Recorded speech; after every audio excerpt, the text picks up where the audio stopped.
The Great Hall of the Galactic Council fell silent. 47 species sat in their designated seats, their various forms casting strange shadows under the blue lights. Some had scales, others had fur, and a few glowed softly in the darkness. But all of them shared the same expression today: fear. Ambassador Thelric stood at the center podium. His forearms trembled slightly as he gripped the speaking stone. His kind, the Zenthari, looked like giant mantises from Earth's history books. Their green exoskeletons usually shimmered with confidence, but today, Thelric's looked dull and tired.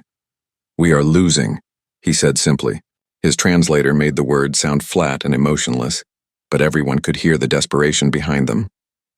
"The Vrex Collective has destroyed the Kepler Gate defense fleet. 80% casualties. They are coming for our core worlds now." Murmurs spread through the hall like wildfire. Some delegates clicked their mandibles in distress. Others released chemical signals of fear that the air filters struggled to clean. The Vrex Collective had been unstoppable for 3 years. They consumed everything in their path. Entire civilizations had vanished, their worlds turned into lifeless husks. Chancellor Morvax, leader of the council, raised his 6-fingered hand for silence. The old Calthian's skin had faded from bright purple to a worried gray. He had led the council for 30 cycles, but nothing in his long life had prepared him for this. "What options remain?" Morvax asked, though his tone suggested he already knew the answer. "None that we have not already tried," replied General Corseth, head of the council military.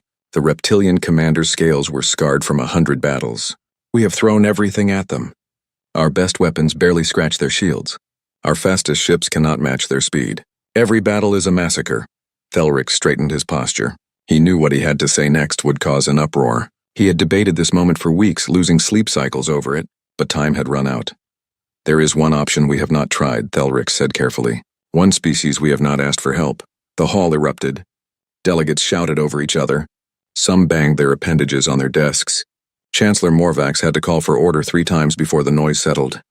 "You cannot be serious," hissed Ambassador Velktar of the Sylph Dominion. The snake-like being's eyes glowed red with anger. "The humans? Those barbaric primitives who rejected our generous offer of membership? Who sealed themselves behind their star system like frightened children?" "Barbaric, yes," Thelric agreed calmly. "Primitive? I am not so sure anymore." He pulled up a holographic display.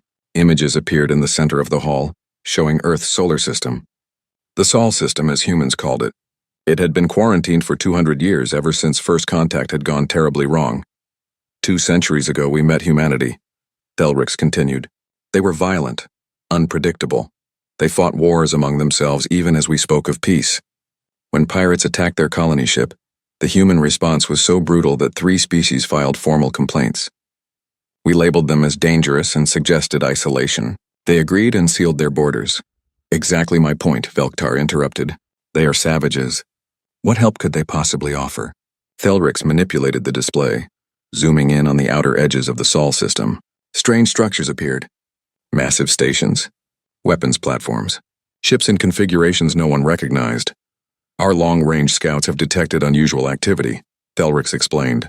"Humanity has not been idle during their isolation. They have been building, developing. There are rumors, whispers from traders who venture too close to their borders, stories of weapons that violate council laws, technologies we deemed too cruel to use." General Corseth leaned forward, his interest piqued. "What kind of weapons?" "We do not know the details," Thelric admitted. "But traders speak of human ships that move faster than anything we have built, of kinetic weapons that strike with the force of small stars, of artificial intelligences that guide swarms of drones. All things our ethics committees banned centuries ago." The hall fell silent again. This time it was a different kind of silence. Not fear of the Vrex, but uncertainty about humanity. Chancellor Morvax spoke slowly. "You suggest we invite the wolves to save us from the tigers?" "I suggest we have no other choice," Thelric replied. "The Vrex will reach our core worlds in 3 months. Perhaps less. If we do nothing, we will be extinct in a year. If humans are as dangerous as we fear, then perhaps that is exactly what we need." The debate lasted for hours. Some delegates argued passionately against involving humanity. Others reluctantly agreed that desperate times called for desperate measures. In the end, the vote was close. 25 species in favor, 22 against. The humans would be contacted. 3 weeks later, Thelric found himself aboard a small diplomatic vessel, approaching the edges of human space. His crew was nervous. The last ship that crossed this boundary without permission had been vaporized instantly. Thelrix sent the agreed-upon codes and waited. The response came within seconds. A voice speaking perfect galactic standard, crisp and professional. Zenthari vessel, this is Earth Defense Station 12. State your purpose. I am Ambassador Thelrix of the Galactic Council, he transmitted. I request an audience with your leaders. We require assistance in a matter of galactic security. There was a pause. Thelrix imagined humans on the other end, discussing whether to vaporize his ship or hear him out. Proceed to coordinates we are sending now, the voice finally said. Deviate from the flight path and automated defenses will engage. We will send an escort. The escort arrived within minutes. 3 human ships, each no larger than a standard fighter craft, but they moved with unnatural precision. Their hulls were dark, almost invisible against space except for their running lights. As they guided Thelrix's ship deeper into the Sol system, he saw more of humanity's defenses. Weapon platforms orbited every major planet. Massive railguns pointed outward, their barrels wider than his entire ship. Missile batteries capable of launching thousands of projectiles. And everywhere patrol ships moving in complex patterns, their formations suggesting military precision beyond anything the Council employed. They took him to a space station orbiting Mars. It was enormous, easily the size of a small moon. The station's architecture was purely functional, with none of the artistic flourishes most species preferred. Everything about it screamed efficiency and purpose. Thelrix was escorted through corridors filled with humans in military uniforms. They all stopped to stare at him. Some looked curious, others hostile. One young human touched his weapon nervously as Thelrix passed. The ambassador felt very small and very alone. Finally, he was brought to a conference room. A single human woman waited for him. She wore a crisp black uniform with silver insignia. Her hair was pulled back severely and her blue eyes studied him with cold calculation. She stood when he entered. Ambassador Thelrix, she said, her translator rendering her words in Zenthari. I am Admiral Sarah Kowalski, Commander of Earth Defense Fleet. Please sit. Thelrix settled into a chair designed for various alien anatomies. Admiral Kowalski sat across from him, her hands folded on the table. 200 years, she said quietly. That is how long it has been since the Galactic Council told us to stay away. How long since you abandoned the Aurora colony to raiders and told us it was not your problem? How long since you called us barbaric and suggested we remain in our corner of space? Thelrix's mandibles clicked nervously. He had read the historical files. He knew humanity had legitimate grievances, I remember. Thelrix said carefully. The Council failed you then. I will not pretend otherwise. But now the galaxy faces extinction. The Vrex Collective is destroying everything. In 3 months, they will reach the core worlds. We are asking for help. Admiral Kowalski's expression did not change. Why should we care what happens outside our borders? You made it clear we were not welcome in your galaxy. Because the Vrex will not stop at Council worlds, Thelrix replied. Once they finish with us, they will come for you. Help us now or face them alone later. The Admiral was quiet for a long moment. Then she pulled up a holographic display. Images of Vrex ships appeared along with battle data. We have been monitoring the situation, Kowalski admitted. Our long-range intelligence has tracked the Vrex for 2 years. We know what they are capable of. We also know that your fleets are being slaughtered. She manipulated the display showing different ship designs and weapon systems. Your problem is simple, she continued. You fight like you are playing a game with rules, honor, ethics, measured responses. The Vrex do not care about rules. They care about winning, and so do we. Thelrix felt a chill run down his spine. Are you saying you will help us? I am saying we will consider it, Kowalski replied. But there will be conditions. If we fight our way. No council committees second-guessing our tactics. No ethics reviews. No restrictions. You give us operational freedom, or we stay home. The council will agree to any terms, Thelrix said quickly. Perhaps too quickly, but desperation left no room for pride. Admiral Kowalski nodded slowly. Then humanity will help. We will send our expeditionary fleet to your staging area. 50 ships, Thelrix's heart sank. 50, Admiral. The Vrex bring thousands of ships to each battle. The Council's remaining forces number only a few hundred vessels. 50 ships will make no difference. For the first time, Admiral Kowalski smiled. It was not a warm smile. Ambassador, you asked for our help because your fleets number in the thousands and are still losing. Perhaps numbers are not what matter. Perhaps 50 of our ships will be enough. Perhaps they will be more than enough. 2 weeks later, Thelrix stood in the command center of the Council's primary staging ground.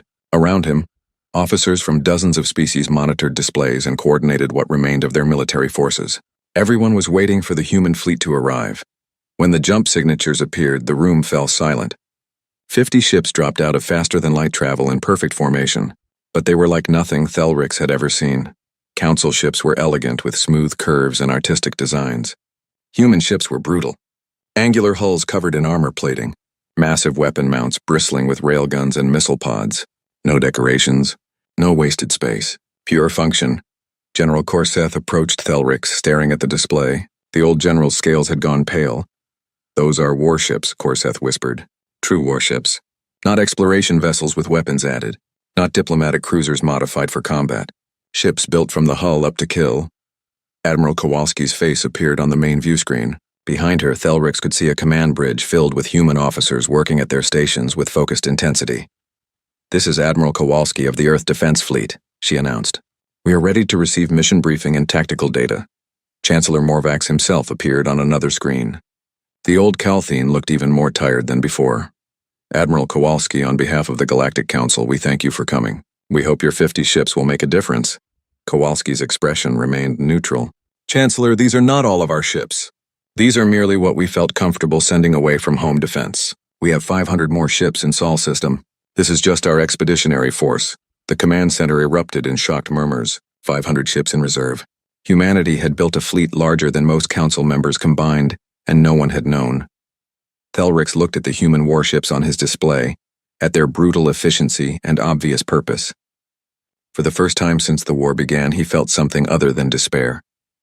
He felt a tiny spark of hope, and beneath that hope a different emotion, one that made his mandibles click nervously. Fear. Not fear of the Vrex. Fear of what the humans might do once this war was over. Admiral Sarah Kowalski stood on the bridge of the EDS Prometheus, watching as council officers toured the human warships. Their reactions were predictable: confusion, awe, sometimes fear. She had seen it all before during the inspection period. The council delegation had arrived 3 hours ago. They came aboard with scanning equipment and data tablets, determined to understand the technology that humanity had developed in isolation. What they found confused them more than it enlightened them. A Calthene engineer named Vextel approached Kowalski. His purple skin flushed darker with frustration. He held up a portable scanner that beeped erratically. "Admiral, we cannot identify half the systems on this vessel," Vextel said through his translator. "Your power generation reads as fusion, but the output levels are impossible for that technology. Your propulsion system uses quantum entanglement for faster-than-light travel, which should not work according to established physics. And these weapons—" He gestured helplessly at a nearby display. "We have no classification for them at all." Kowalski allowed herself a small smile. "Engineer Vextel, humanity has had 200 years to develop without interference. We took paths your council's ethics committees would never have approved. That is why our technology looks alien to you, because it is built on different principles. But the laws of physics are universal," Vextel protested weakly. "The laws of physics, yes," Kowalski agreed. "But your interpretation of what is possible or ethical? That is what held you back. We had no such limitations." She pulled up a holographic display showing the Prometheus's main weapons array. "This is a railgun. Nothing fancy. We accelerate a tungsten rod using electromagnetic force. Simple physics. But we accelerate it to 0.9 of light speed. At that velocity, a small rod carries more kinetic energy than your capital ship's main batteries. When it hits a target, the target ceases to exist in any meaningful way. It does not explode. It vaporizes." Vextel's eyes widened. 0.9 light speed? The energy requirements alone would be enormous, Kowalski finished. Which is why we developed new fusion reactor designs. More efficient, more compact, more powerful. We needed them to run our weapon systems. "The Council banned kinetic weapons above 0.2 light speed," Vextel said quietly. "The Ethics Committee deemed them too destructive, too cruel." "That is why you are losing," Kowalski replied without emotion. "You fight with one hand tied behind your back. You wage war like it is a gentleman's duel with rules and honor. The Vrex wage war like a natural disaster. They do not care about your rules. Neither do we." She switched the display to show another weapon system. "These are antimatter torpedoes. Each one carries a gram of antimatter suspended in a magnetic containment field. When the field collapses on impact, matter and antimatter annihilate each other. The explosion is equivalent to 20 kilotons. We carry 500 per ship. Vexitel made a choking sound. Antimatter weapons were banned 300 years ago. The devastation they cause is precisely what we need against the Vrex, Kowalski interrupted. Engineer, I understand your shock. Your species has rules about warfare because you view it as a last resort, something to be avoided if possible, and conducted with restraint when necessary. Humanity views warfare differently. War is inevitable, so we became very, very good at it. She gestured to a nearby tactical officer. Lieutenant Chen, bring up the drone control systems. A new display appeared showing thousands of small icons swarming around the human fleet in complex patterns. Each icon represented a combat drone controlled by artificial intelligence. AI-controlled weapons, Vextel breathed. Those were the first things banned by the Council. Machines making kill decisions without organic oversight? The moral implications are irrelevant when facing extinction, Kowalski said flatly. Each of our capital ships carries 3,000 autonomous combat drones. They coordinate with each other, share targeting data, adapt to enemy tactics in real time, and make decisions faster than any organic crew could. In combat, they deploy as a swarm that overwhelms enemy point defenses through sheer numbers and coordination. She zoomed in on a single drone's specifications. Each drone carries enough explosive power to cripple a frigate. They are designed to kamikaze into high-value targets. We lose thousands in every major battle. That is acceptable because we can manufacture them quickly and they do not require crew. Vexitel was silent for a long moment, staring at the displays. Finally, he spoke in a quiet voice. You built an automated war machine. Yes, Kowalski confirmed. We built it to fight other humans. We fought brutal proxy wars across the Sol system for 50 years. Mars against Earth, the Belt against the inner planets, Europa's colonies against Titans. We killed millions of each other. We developed these weapons to kill our own kind. And then we realized how stupid that was and unified. But we kept the weapons. We kept building. Because we knew that someday, someone out there might threaten us, and we would be ready. A voice interrupted from across the bridge. Admiral, Ambassador Thelrix is requesting to speak with you. Kowalski nodded. Put him through. Thelrix's insectoid face appeared on the main screen. Even through the alien features, Kowalski could read his nervous energy. Admiral Kowalski, I have just received word from Council Intelligence. The Vrex are massing a major fleet near the Proxima Secundus system. They are preparing to attack within 48 hours. The world has 7 billion inhabitants. We are evacuating as many as we can, but most will not escape in time. Kowalski's expression hardened. What forces does the Council have in that sector? 200 ships, Thelrix replied. Everything we could spare. But intelligence estimates the Vrex fleet at 3,000 vessels. It will be a slaughter. We are asking for your help. Our help? Kowalski repeated. Ambassador, we have barely integrated with your command structure. Our officers do not know your protocols. Our ships have not trained with yours. You want us to jump into a battle we have not prepared for? I am asking you to save 7 billion lives, Thelrix said quietly. I know it is not ideal. I know the odds are terrible. But if humanity is as capable as you claim, agreed, Thelrix said immediately.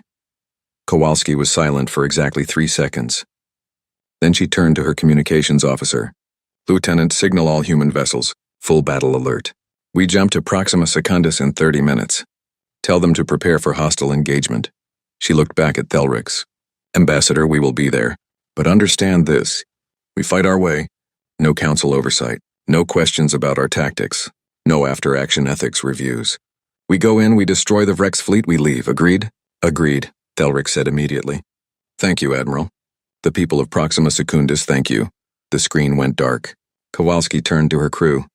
They were already moving, each officer performing their tasks with practiced efficiency. This was what they had trained for, what humanity had prepared for across 2 centuries of isolation. XO status report, Kowalski ordered. Commander Marcus Webb, her second-in-command, pulled up fleet readiness displays. All vessels reporting green across the board, Admiral. Reactors at maximum output. Weapon systems charged. Drone bays loaded and ready. The fleet can jump on your command. How long until Council forces are ready? Kowalski asked. They estimate 6 hours to prepare their fleet for combat operations, Webb replied. Kowalski shook her head. 6 hours to prepare for battle. No wonder they are losing. Send them our jump coordinates. Tell them to catch up when they can. We are not waiting. Admiral, jumping in without support, Webb began. Is exactly what we need to do, Kowalski interrupted. The Vrex will not expect us. They have never faced human weapons. We hit them hard and fast while they are still figuring out what hit them. By the time Council forces arrive, the battle will already be decided. Webb nodded sharply. Aye, Admiral. Kowalski walked to the center of the bridge, standing in front of the main view screen. Around her, the crew worked at their stations, their faces showing the calm focus that came from years of training. These were not green recruits. Every person on this bridge had seen combat. Every person knew what was coming. All vessels report ready for jump, Admiral, the navigation officer announced. Kowalski took a deep breath.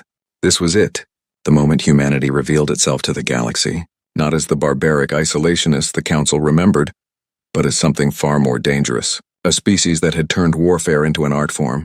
Execute jump, she ordered. Take us to war. The 50 human warships vanished from Council space in synchronized flashes of light.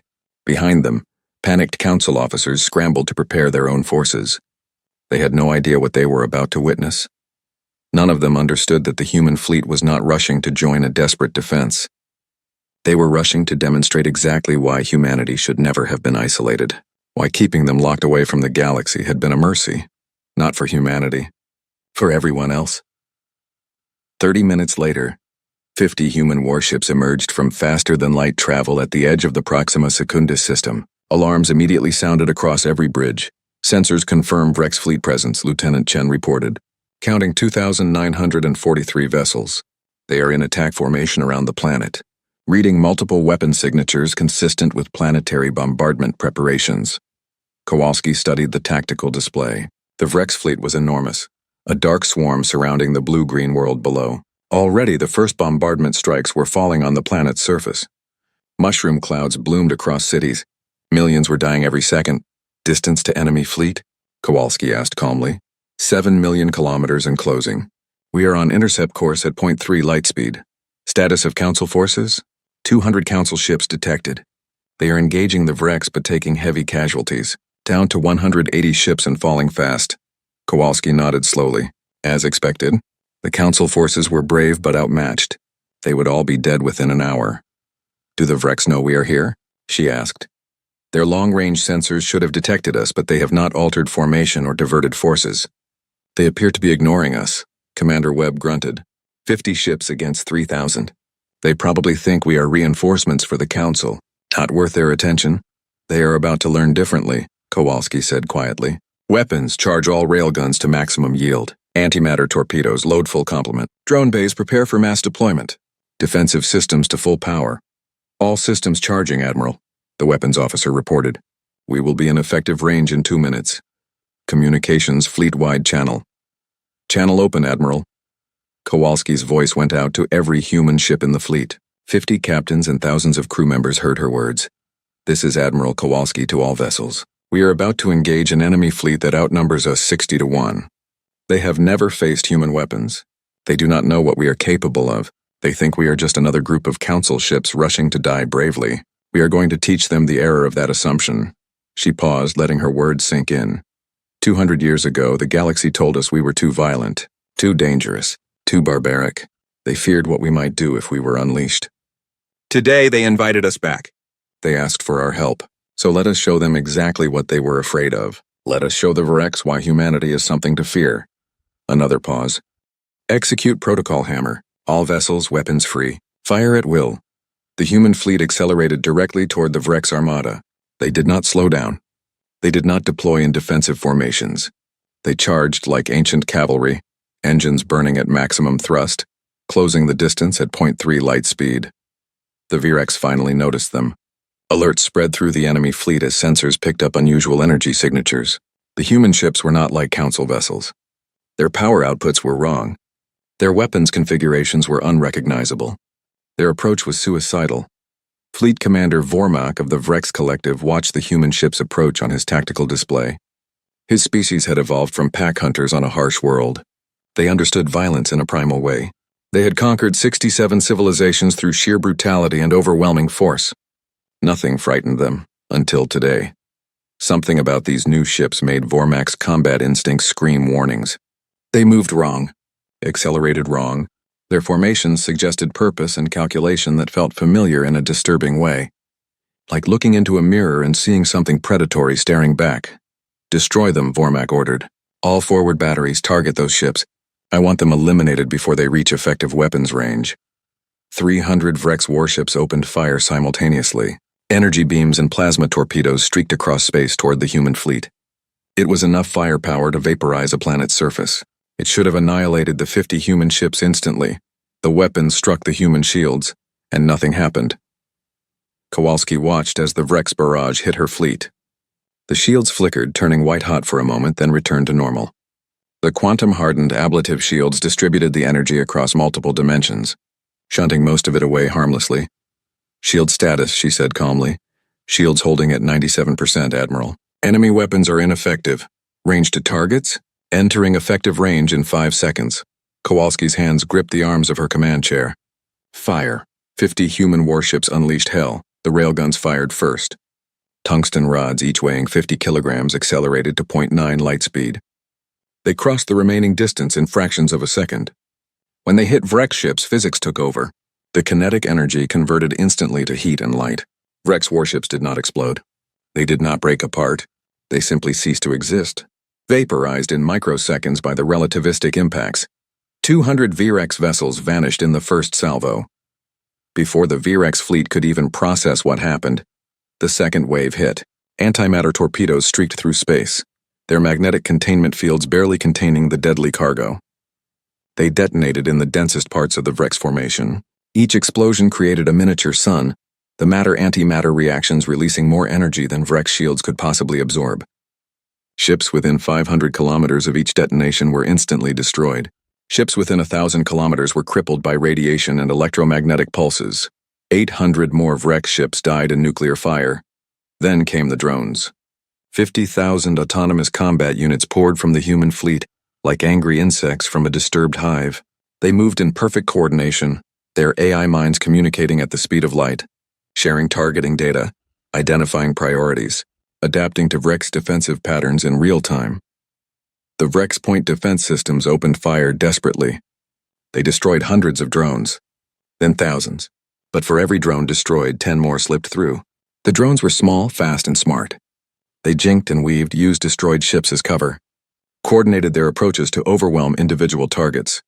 They slammed into Vrex warships by the hundreds, each one carrying enough explosive power to penetrate hulls and detonate inside.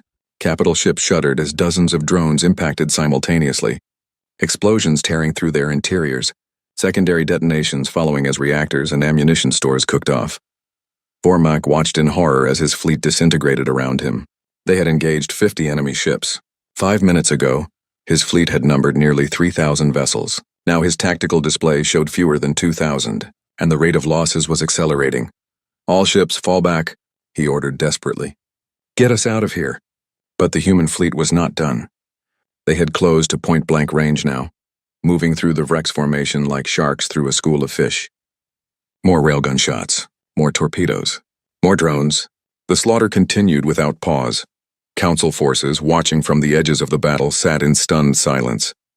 Their sensors showed impossible things. Human ships moving at speeds that should tear them apart. Weapons hitting with force that violated energy conservation laws. Drone swarms exhibiting intelligence that made their own AI seem primitive. And everywhere, Vrex ships dying, vaporizing, exploding, breaking apart. The mighty Vrex collective, terror of the galaxy, was being systematically annihilated. Not defeated, annihilated. The battle, if it could even be called that, lasted exactly 5 minutes and 43 seconds from first human railgun shot to the last Vrex ship either destroyed or fleeing. 3,000 Vrex vessels entered the battle. 2,891 were destroyed. 109 escaped, their faster-than-light engines engaging in full retreat. Human casualties, 0. Ammunition expended, 23%. Admiral Kowalski stood on her bridge, watching the debris field that had been the Vrex fleet. Small pieces of wreckage tumbled through space, glowing from residual heat. A few escape pods drifted aimlessly, their occupants broadcasting desperate surrender signals. Status of the planet, she ordered. Bombardment has ceased. Preliminary scans indicate heavy damage to 3 major cities. Estimated casualties in the millions, but the remaining 7 billion inhabitants are safe. Kowalski nodded slowly. Contact the Council fleet. Inform them that the Vrex have been eliminated. They should proceed with evacuation and relief operations. Admiral, Commander Webb said quietly, we just destroyed an entire fleet. The Council forces saw everything. They are going to have questions. I know, Kowalski replied. She looked at the tactical display. At the 50 human ships holding position in perfect formation. Not a single vessel damaged. Not a single casualty. Let them ask. We did what they could not. We saved those people down there. If the Council has a problem with our methods, they should not have asked for our help. On the main view screen, incoming transmissions started flooding in from Council ships. Requests for information, demands for tactical data, questions about human casualties, confusion about what they had just witnessed. Kowalski ignored them all. She had one more message to send. Communications, tight beam transmission to Earth. Tell command that first contact with the VREX is complete. The enemy has been engaged and defeated with minimal resource expenditure. We await further orders. Message sent, Admiral. Kowalski sat back in her command chair. The easy part was over. The battle was won. Now came the difficult part. Explaining to the galaxy exactly what humanity had become during their 200 years of isolation, and dealing with the inevitable question that would follow. If humans could do this to the VREX, what could they do to everyone else? The silence in the Council Command Center was absolute. Officers from 47 species stood frozen at their stations, staring at displays that showed impossible things. The VREX fleet, 3,000 strong, had been annihilated in under 6 minutes. The human fleet of 50 ships sat undamaged among the debris field. Ambassador Thelrix felt his legs give out beneath him. He collapsed into his chair, mandibles clicking uncontrollably. His mind struggled to process what his eyes had seen. The math was simple but terrifying. 3,000 enemy ships destroyed, 50 human ships untouched. It was not a battle. It was an execution. General Korzeth approached slowly, his clawed hand gripping the back of Thelrix's chair for support. The old general's scales had gone completely gray with shock. What are they? Korzeth whispered. What in the name of the ancestors are they? Before Thelrix could respond, Admiral Kowalski's face appeared on every screen in the command center. Her expression was calm, almost bored, like she had just completed routine training exercises rather than the most devastating victory in recorded galactic history. Council Command, this is Admiral Kowalski, she said crisply. VREX fleet has been eliminated. The planet Proxima Secundus is secure. Human forces are standing by for further orders. We have sufficient munitions remaining for 2 more engagements of similar scale. 2 more engagements. The words hung in the air like a death sentence. Humanity had barely used a quarter of their ammunition to destroy an entire VREX armada. What could they do at full capacity? Chancellor Morvax finally found his voice. The old Kalthine's skin had turned almost white with shock. Admiral Kowalski, we thank you for your assistance. The people of Proxima Secundus owe you an enormous debt. But we must ask, what happened here? How did you achieve such a decisive victory? Kowalski's expression did not change. We engaged the enemy using standard human combat doctrine. Our weapons performed as designed. The VREX fleet was destroyed. Is there something unclear about those facts, Chancellor? Admiral, Morvax said carefully, you destroyed 3,000 warships in less than 6 minutes. Your entire fleet suffered 0 casualties. This is unprecedented in the history of galactic warfare. We need to understand how this is possible. With respect, Chancellor, you need to understand that this is what war looks like when it is conducted properly, Kowalski replied. The VREX were using outdated tactics and inferior weapons. We exploited those weaknesses. That is all. Thelrix leaned forward, his voice shaking. Admiral, your railguns achieved velocities we thought impossible. Your shields absorbed damage that should have vaporized your ships. Your autonomous drones displayed coordination beyond anything we have seen. This is not simply superior tactics. You possess technology centuries beyond anything in Council space. 200 years beyond, Kowalski corrected. That is how long you gave us to develop without interference. We used that time productively. A new voice cut into the channel. Cold, calculating. It came from one of the Council's science vessels. Admiral Kowalski, this is Research Director Malketh. I have been analyzing your weapon signatures. The kinetic energy of your railgun projectiles exceeds the theoretical maximum for electromagnetic acceleration. The antimatter reactions show containment deficiency that violates thermodynamic principles. Your faster-than-light drives leave quantum signatures that should not exist. How is any of this possible? Kowalski smiled slightly. Director Malketh, your theories assume certain limitations that we decided to challenge. Your laws of physics are correct. Your assumptions about what those laws allow? Not so much. That is not an answer, Malketh snapped. I am asking for... You are asking for information about human military technology, Kowalski interrupted. Information that humanity considers classified. If the Council wishes to understand our weapon systems, you can submit a formal request through diplomatic channels. I am sure our government will give it all the consideration it deserves. The implied refusal was clear. Humanity would not be sharing their secrets, not now, perhaps not ever. Chancellor Morvax raised a hand for calm. Admiral, we do not wish to create tension between our peoples. You have proven your capabilities beyond any doubt. The Galactic Council is grateful for your assistance. We are simply trying to understand our new allies. Understood, Chancellor, Kowalski replied. But the Council should also understand something important. We came here because you asked for help. We destroyed the Virex because it needed to be done. But we are not your military. We are not your weapons. We are an independent power offering temporary assistance. Do not mistake our cooperation for subordination. The command center fell silent again. Every species present understood the message. Humanity was not asking to join the Galactic Council. They were not seeking approval or integration. They were stating a simple fact. We are here. We are powerful. Deal with it. Thelrix made a decision. Someone had to bridge this gap before it became unbridgeable. Admiral Kowalski, may I come aboard your vessel? I would like to discuss the next steps in this campaign. Face to face, if you will permit it. Kowalski considered for a moment. Permission granted, Ambassador. Transmitting docking coordinates now. Come alone. 20 minutes later, Thelrix found himself back aboard the EDS Prometheus. The human crew eyed him with expressions ranging from curious to hostile. He could not blame them. 200 years of isolation, caused partly by the Council's treatment of humanity. That kind of resentment did not fade easily. Admiral Kowalski met him in the same conference room as before. This time, Commander Webb stood behind her. The Exo's expression was carefully neutral, but Thelrix sensed the protective stance. These humans were loyal to each other. That much was clear. Ambassador Thelrix, Kowalski said, gesturing to a seat. You wanted to discuss next steps. What did you have in mind? Thelrix settled into the chair, trying to project calm despite his internal turmoil. Admiral, what happened today will change everything.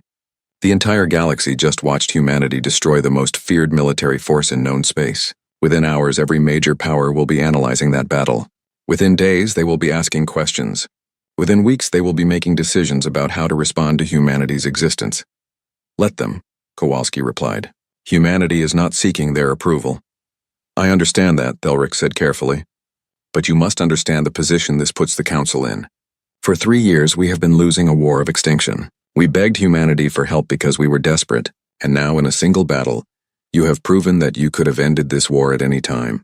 You could have saved billions of lives, but you chose not to, because we isolated you 2 centuries ago. Kowalski's expression hardened. We chose not to intervene because it was not our war. The Vrex were your problem. You only made them our problem when you came asking for help. If you are looking for an apology for our delayed response, you will not get one. I am not looking for an apology, Thelrix said quickly. I am trying to help you understand how the Council will react.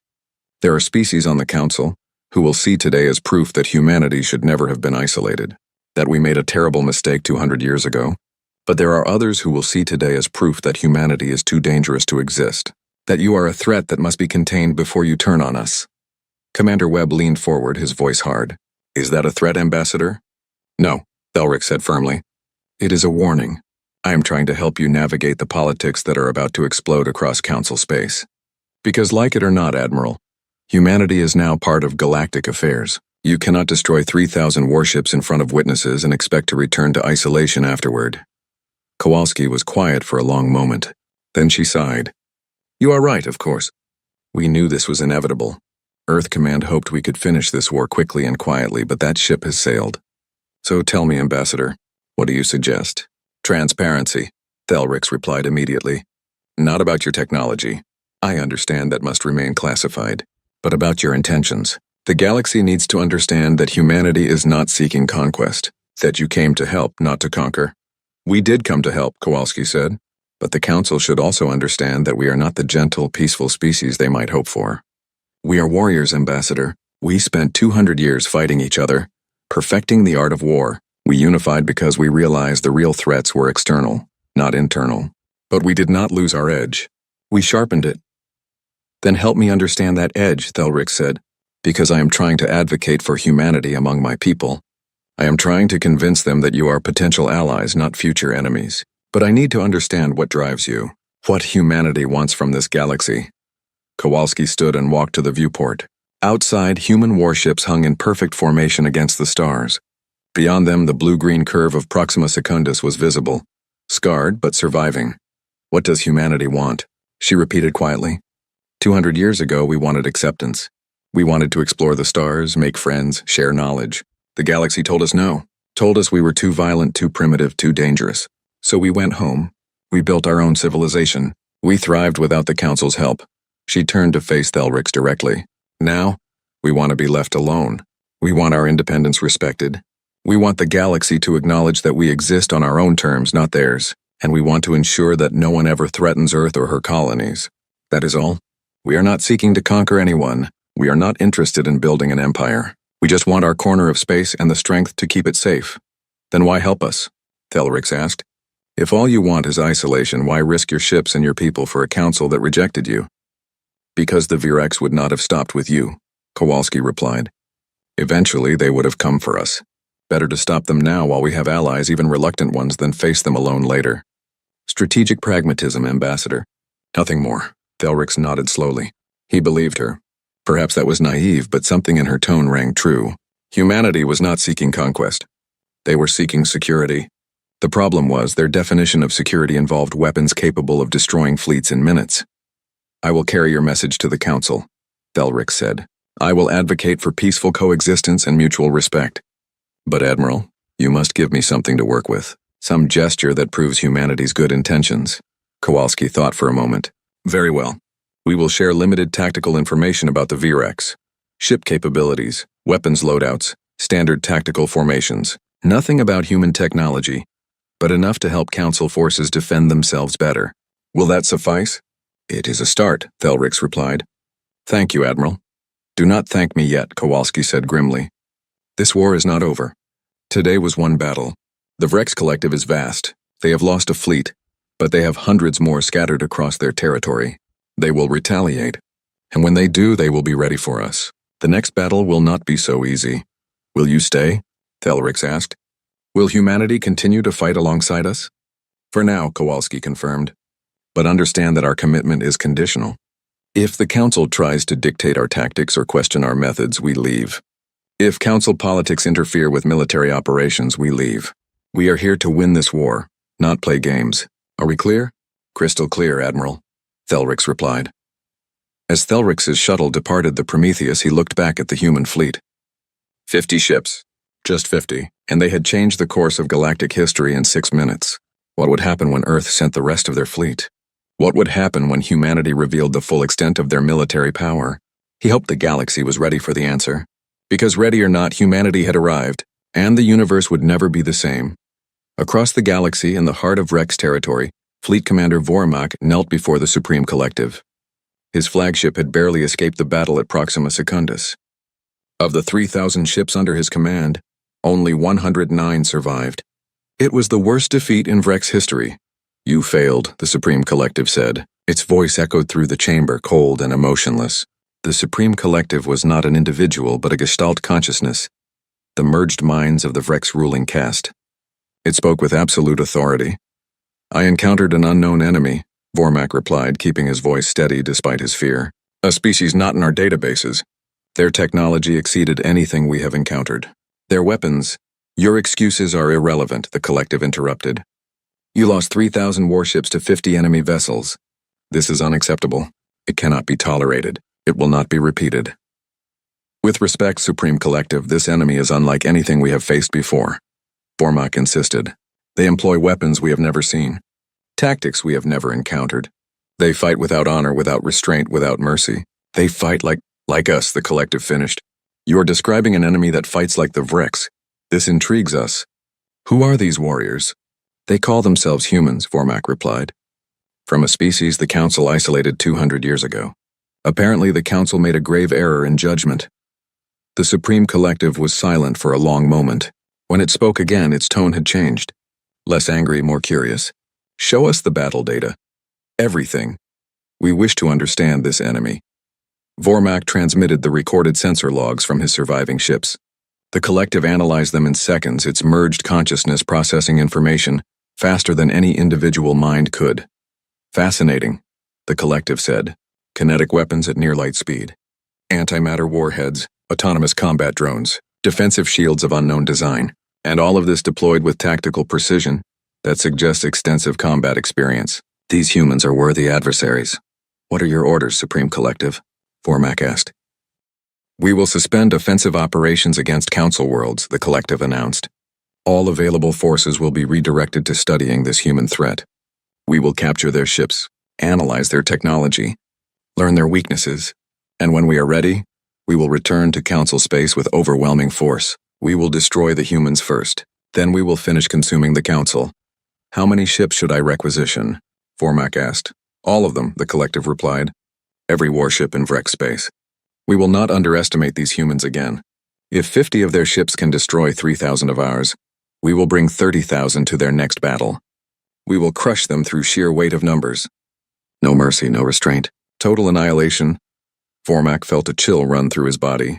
The Supreme Collective was committing the entire Vrex military to a single objective.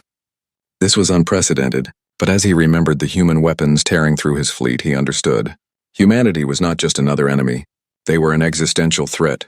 It will be done, Supreme Collective, Vormak said, bowing low. See that it is, the collective replied. The humans have declared themselves. Now we will show them what happens when they threaten the Vrex Collective. We will show them that there are worse things in this galaxy than the Council feared humanity to be. We will show them that we are one of those things. Vormak departed the chamber and immediately began issuing orders. Fleet marshalling points were established. Supply lines were organized. Ship captains were briefed on the new priority target. Within hours, the largest military mobilization in Vrex history was underway. 30,000 warships began moving toward Council space. Not to conquer, not to assimilate, but to destroy a single species that had dared to challenge Vrex supremacy. Humanity had won the first battle. But the war was about to become something far more terrible.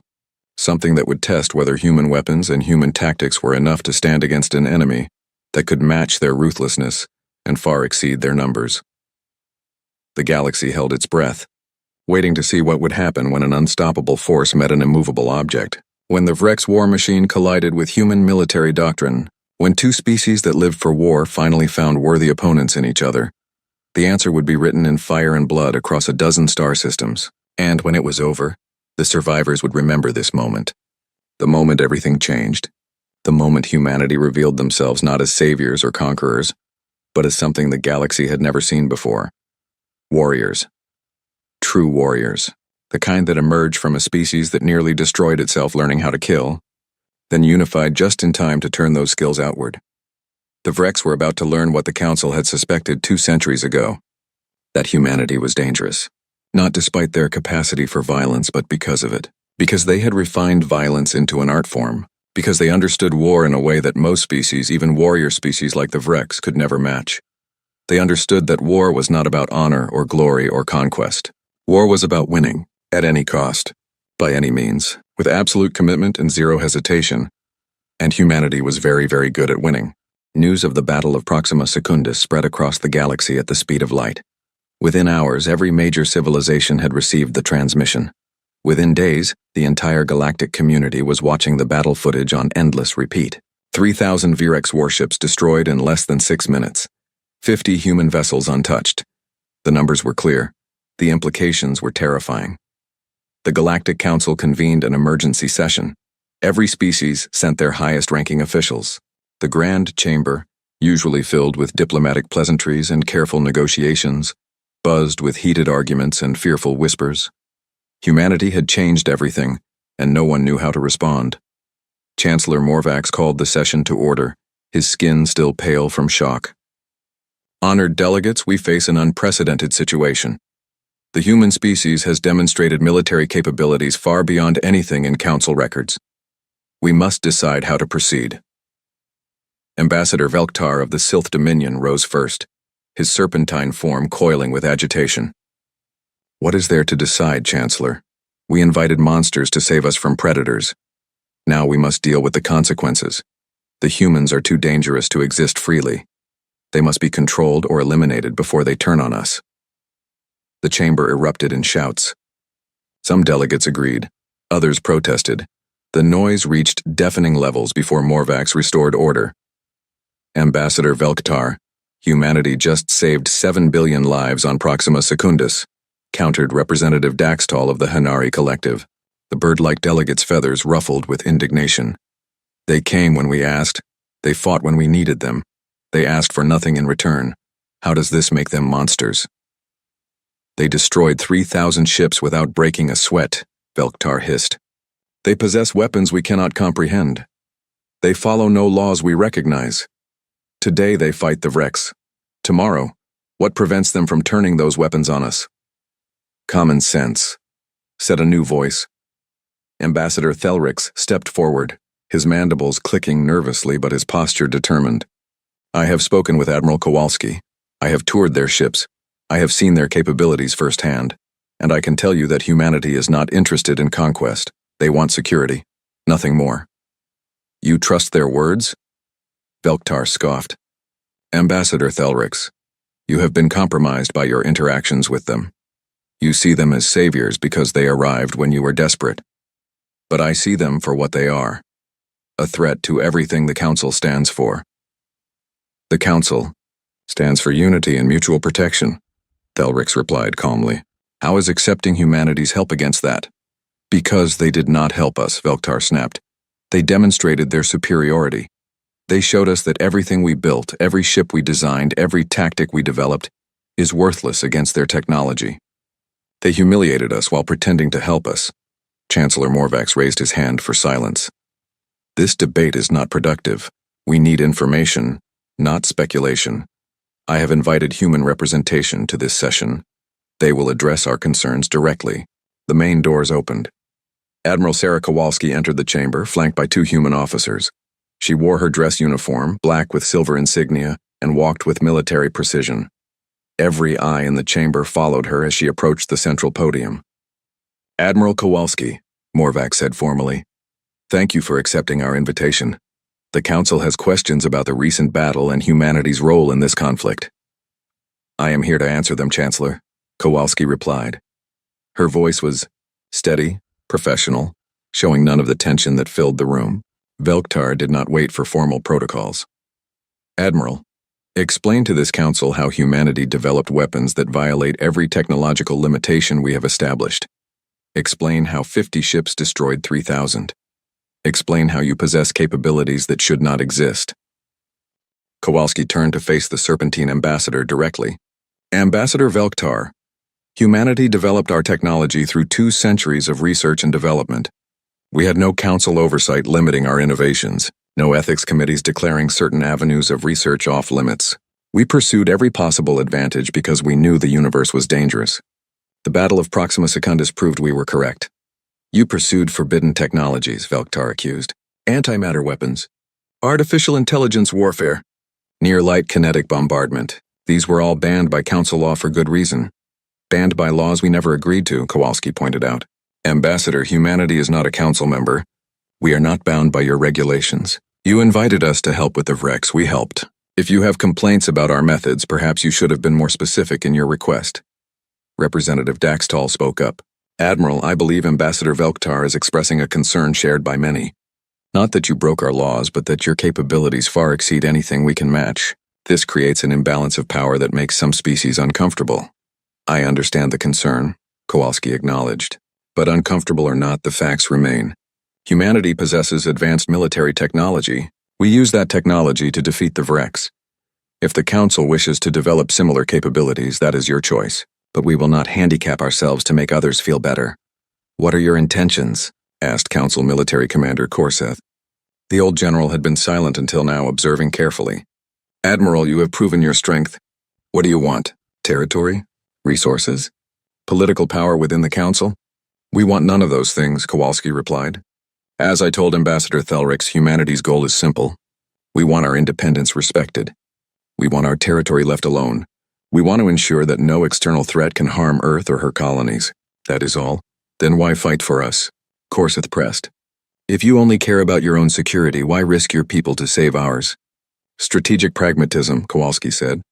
The Vrex would not have stopped with the Council. Eventually, they would have come for human space. Better to stop them now while we have potential allies than face them alone later. Additionally, this conflict allows us to field test our weapons and gather intelligence on major galactic threats. It serves multiple purposes. The brutal honesty of her answer shocked some delegates. Others nodded in understanding. At least the humans were not pretending their motives were purely altruistic. Chancellor Morvax leaned forward. Admiral Kowalski, the Council appreciates your assistance. But we need assurances. The galaxy needs to know that humanity will not use its power to threaten other species. Can you provide such assurances? No, Kowalski said bluntly. I can tell you that humanity has no current plans for conquest or aggression against Council members. I can tell you that we prefer peaceful coexistence. But I cannot guarantee anything beyond that. If another species attacks human territory, we will respond with overwhelming force. If anyone threatens Earth, we will destroy them. Those are not threats, Chancellor. Those are facts. The chamber fell silent. Her words were not diplomatic. They were not comforting.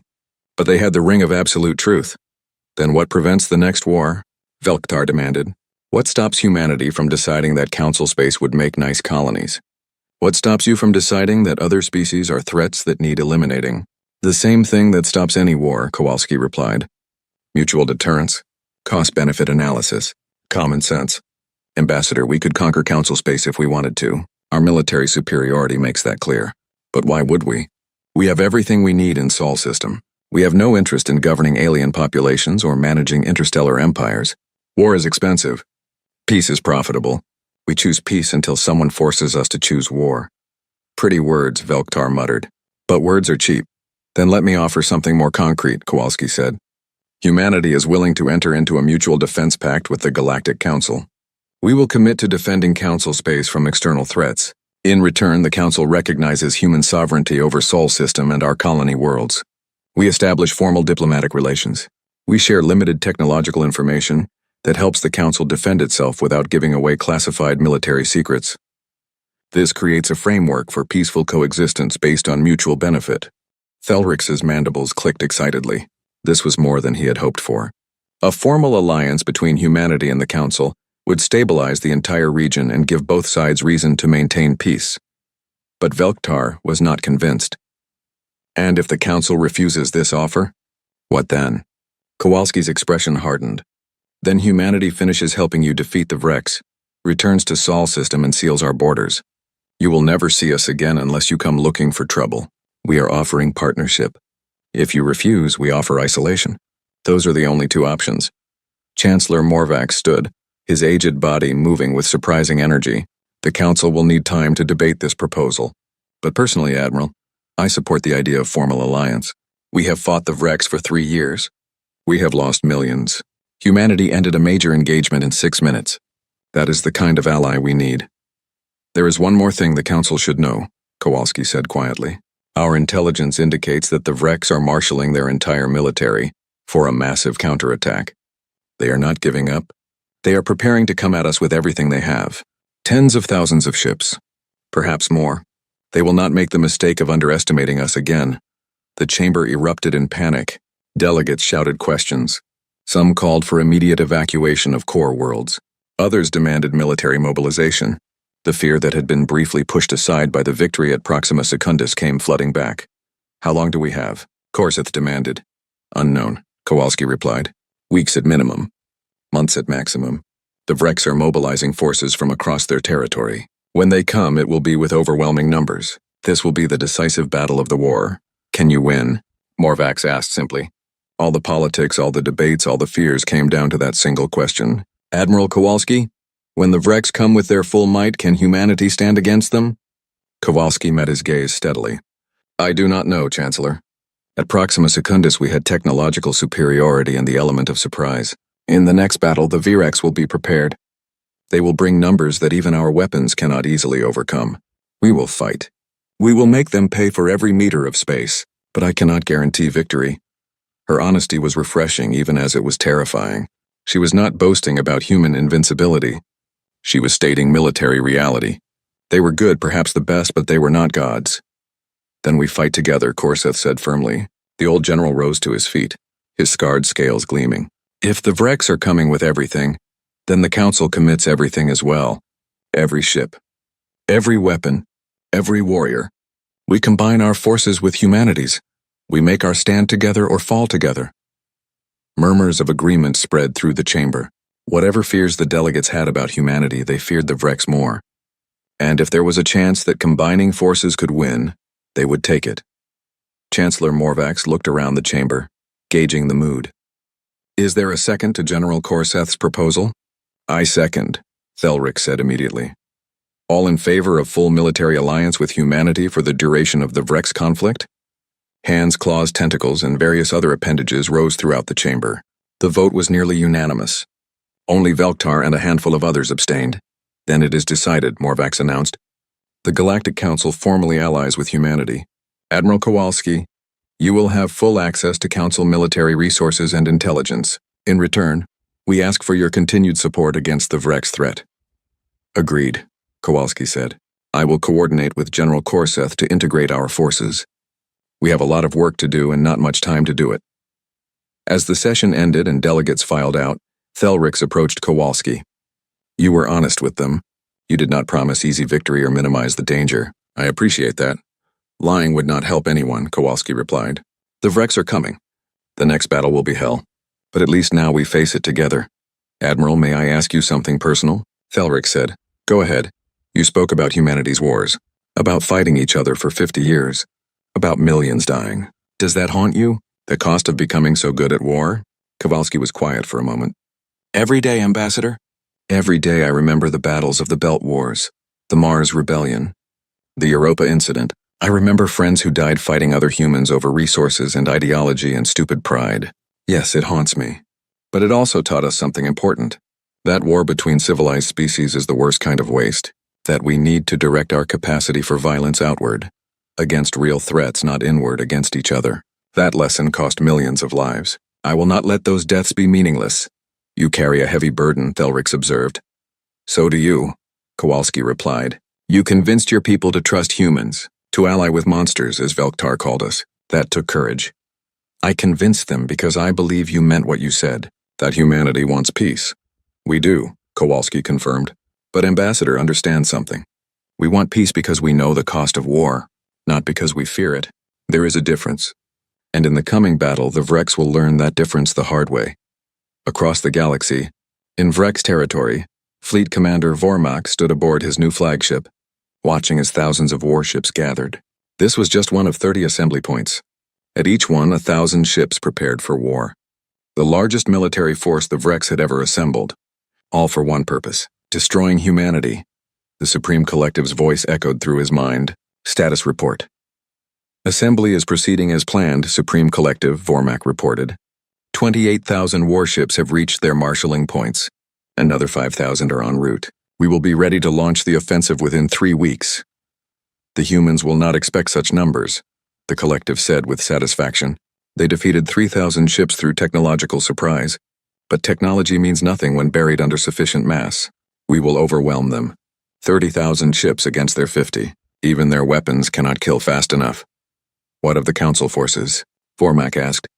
Intelligence suggests they are combining their fleet with the humans. Irrelevant, the collective replied. The Council's weapons are ineffective against our shields. Only the humans pose a real threat. Once they are eliminated, the Council will fall within weeks. We will assimilate everything. Their worlds, their resources, their populations. All will serve the Vrex. Vormak felt the familiar anticipation of battle. This time would be different. This time they would not underestimate the enemy. This time they would bring overwhelming force. And this time, the humans would learn that there were some enemies that even advanced technology could not defeat. The countdown had begun. 3 weeks until the largest space battle in galactic history. 3 weeks until humanity's weapons faced a test beyond anything they had encountered. 3 weeks until the galaxy learned whether 50 human ships and their Council allies could stand against 30,000 Vrex warships, bent on total annihilation. The stakes could not be higher. If humanity won, they would secure their place among the stars and cement the alliance with the Council. If they lost, the Vrex would consume everything. Earth would fall. The Council would collapse. An entire section of the galaxy would go dark. There would be no middle ground. No negotiated settlement. No honorable retreat. Just war, pure and absolute. Survival or extinction. That was all that remained. And on both sides, warriors prepared for battle, knowing that the outcome would echo through history for generations to come. 23 days after the Battle of Proxima Secundus, the largest fleet ever assembled in galactic history gathered at the Kepler Gate. 550 human warships stood in perfect formation, their dark hulls absorbing light like holes in space. Around them, 800 council vessels from 47 different species formed a protective sphere. This was it. The final stand. Everything came down to what happened in the next few hours. Admiral Sarah Kowalski stood on the bridge of the EDS Prometheus, watching the tactical displays. Her fleet had grown. Earth Command had sent 500 additional ships. Every available human warship now stood ready for combat. This was not a token force. This was the full might of humanity's military. Sensor contact, Lieutenant Chen reported. Multiple jump signatures at extreme range. Counting. Admiral, I am reading 30,317 Vurex vessels. They are emerging from faster than light in attack formation. 30,000. The number was staggering. Even prepared for it, Kowalski felt a cold weight settle in her stomach. The Vurex had brought everything. Every ship, every weapon, every warrior. They were not here to fight a battle. They were here to wage total war. Status of Council forces? Kowalski asked calmly. All 800 ships reporting ready, Admiral, Commander Webb replied. General Corseth confirms his forces are prepared for combat operations under human tactical command. That had been the key negotiation. The Council agreed to place their entire fleet under human command for this battle. It went against centuries of tradition and pride, but desperation made compromises necessary. General Corseth had supported the decision, recognizing that unified command was essential for survival. Communications, fleet-wide channel, Kowalski ordered. Channel open, Admiral. Kowalski's voice went out to 1,300 ships. Human and alien crews alike heard her words. This is Admiral Kowalski to all vessels. The Vurex have brought 30,000 warships to this battle. They outnumber us roughly 23-1. They come here seeking revenge for their defeat at Proxima Secundus. They come here to destroy humanity and eliminate the Council. They come here believing that superior numbers will overcome our technological advantage. She paused, letting the weight of those numbers sink in. They are partially correct. Numbers matter in warfare, mass matters, and they have overwhelming mass on their side. But they are also wrong. They do not understand what they are facing. They see humans as just another species with advanced weapons.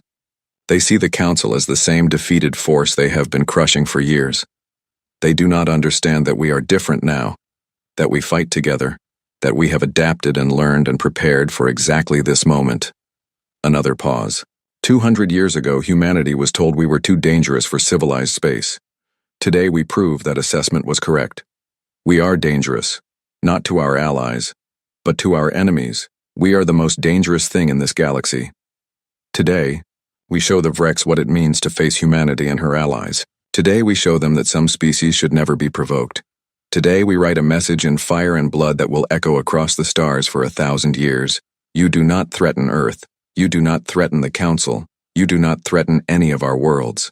Because if you do, we will come for you, all of us. And we will not stop until the threat is eliminated.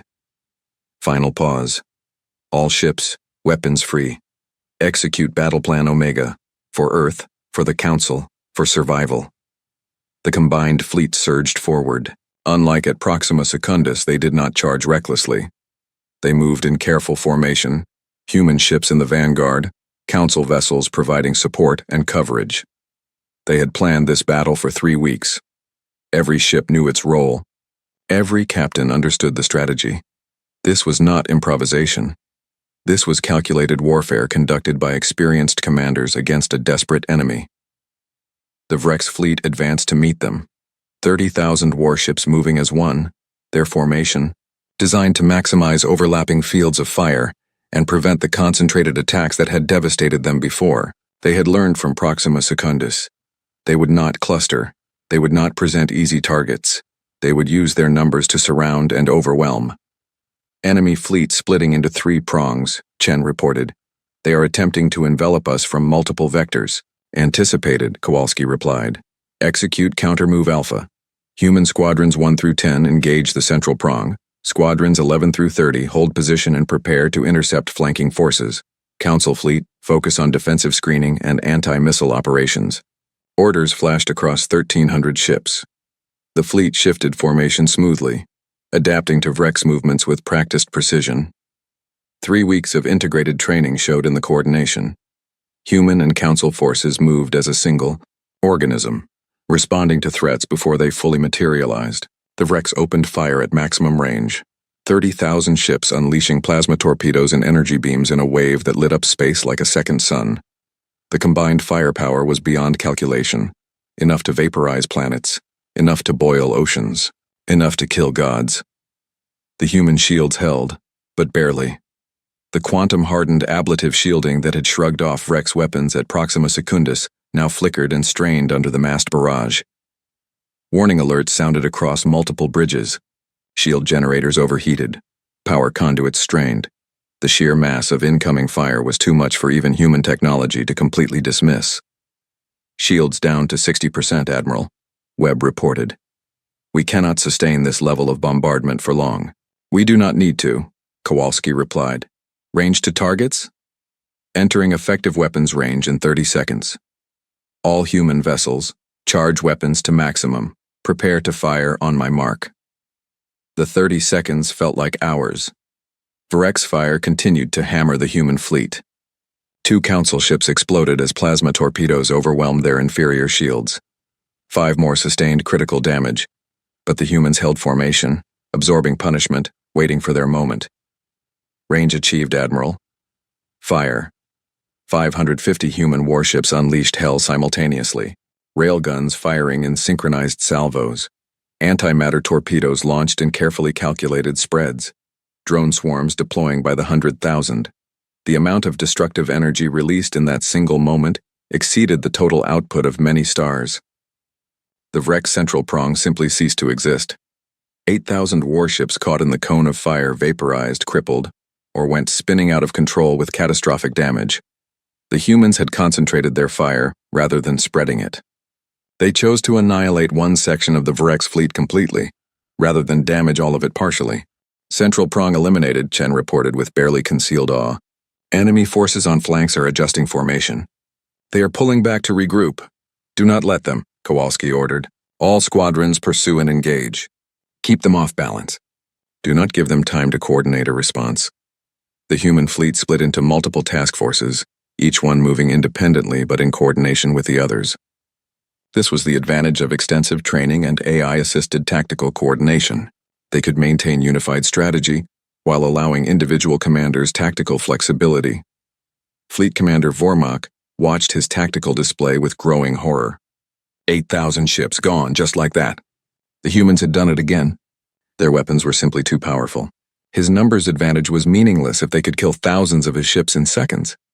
All forces fall back to secondary positions, he ordered. We need to establish a defensive perimeter and force them to come to us. But the humans did not let him. They pressed their attack relentlessly, forcing Vrex ships to fight while out of position, preventing them from forming the coordinated defense Vormak needed. This was not the brute force victory of Proxima Secundus. This was skilled commanders using superior technology and better tactics to defeat an enemy that outnumbered them more than 20 to 1, and it was working. The battle raged for hours. Human ships darted through Vrex formations like sharks, their weapons tearing apart everything they touched. Council forces provided crucial support, their shields intercepting missiles meant for human vessels, their sensors extending the range at which human weapons could track targets. It was not perfect coordination. Ships still died. Mistakes were made. But the Alliance held. Admiral Kowalski watched the casualty reports mount. 20 human ships destroyed, 37 damaged, 112 Council vessels lost. Against those losses, the Vrex had lost over 17,000 warships. The numbers favored the Alliance, but the cost was staggering. Every destroyed ship represented thousands of dead crew members. Every human casualty was someone who had trained and fought and trusted her command. Admiral, the Vrex are breaking formation, Webb reported. They are falling back across all sectors. It looks like a general retreat. Confirm it, Kowalski ordered. Make sure this is not a tactical withdrawal. Chen checked his displays. Confirmed. They are activating faster than light drives. The Vrex fleet is retreating from the system. A cheer went up across multiple bridges. Human and Council crews celebrated together. They had done it. They had faced 30,000 Vrex warships and won. The impossible victory was theirs. But Kowalski did not celebrate. She studied the tactical display, watching the remaining Vrex ships flee. 13,000 had escaped. 13,000 warships still existed. The Vrex were not destroyed. They were defeated, yes, bloodied, but not eliminated. Status report, she ordered. 20 human ships destroyed, 37 damaged but repairable, Webb replied. Council forces report 112 vessels destroyed, 240 damaged. We sustained approximately 15% casualties. The Vrex lost over half their fleet. Will they come back? Someone asked. Kowalski was quiet for a moment. Eventually, maybe, but not soon. We broke their main force. It will take years for them to rebuild, maybe decades, and by then, we will be even stronger. She opened a channel to the fleet. All ships, excellent work today. You fought with courage and skill. The victory is yours. Well done. Another cheer echoed through the fleet. This time, Kowalski allowed herself a small smile. They had earned this moment. They had faced overwhelming odds and prevailed. That was worth celebrating. Ambassador Thelrix appeared on her view screen, his mandibles clicking with obvious joy. Admiral, on behalf of the Galactic Council, I thank you. You saved us. You saved all of us. We saved each other, Ambassador, Kowalski replied. Your ships fought bravely. Your people died alongside ours. This victory belongs to the Alliance, not just humanity. The Council will not forget what happened here, Thelrix said seriously. We came into this war divided and desperate. We emerged united and victorious. That is the gift humanity gave us. Not just military aid, but the example of what we could be when we worked together. Ambassador, I have a request, Kowalski said. Anything, Admiral. Formally invite humanity to join the Galactic Council. Full membership. Equal voting rights. Mutual defense pact. The works. It is time we stopped being outsiders looking in. It is time we became part of this galaxy properly. Thelrix's mandibles clicked rapidly with surprise and pleasure. Admiral, I will personally sponsor that proposal. After today, I doubt anyone will vote against it. Welcome home, humanity. Welcome home. As the fleet began organizing rescue operations and damage assessment, Kowalski looked out at the stars. 200 years ago, humanity had been rejected, cast out, told they were too dangerous. Today, they had proven that assessment both right and wrong. They were dangerous. Incredibly dangerous. But they were dangerous to the right people. To threats. To enemies. To those who would harm the innocent. And now, finally, they were coming home. Not as conquerors. Not as saviors. But as equals. As partners. As members of a galaxy that was learning that sometimes you needed dangerous allies to face dangerous threats. Her grandmother had been on the Aurora colony when it was abandoned. Kowalski had grown up hearing stories of how the Council turned its back on humanity when they needed help. That betrayal had shaped human policy for 2 centuries. But now she thought perhaps they could move past it. Perhaps the wounds could heal. Commander Webb, she said quietly. Yes, Admiral. Send a message to Earth. Tell them the war's over.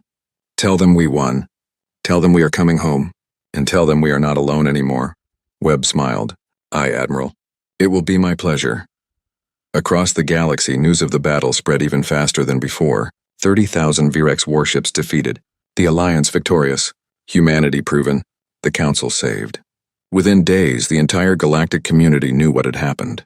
Within weeks, the political landscape changed completely.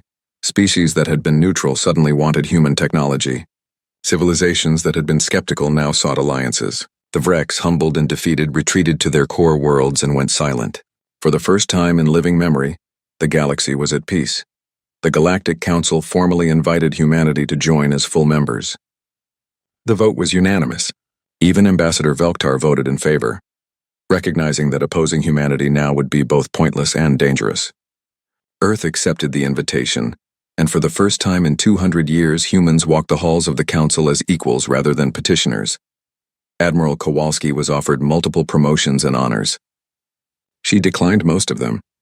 She did accept one, a joint commission as both Earth Defense Fleet Admiral and Council Military Advisor. Someone had to make sure the alliance held. Someone had to ensure that humans and aliens continued working together. She would be that bridge. Years later, historians would look back at the Battle of Kepler Gate as the turning point. The moment when humanity rejoined galactic civilization. The moment when the Council learned that unity made them stronger.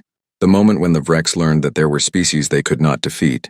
But for those who fought there, who bled there, who lost friends there, it would always be something simpler. The day they proved that working together even the impossible could be achieved. The day humanity stopped being the scary outsiders and became trusted allies.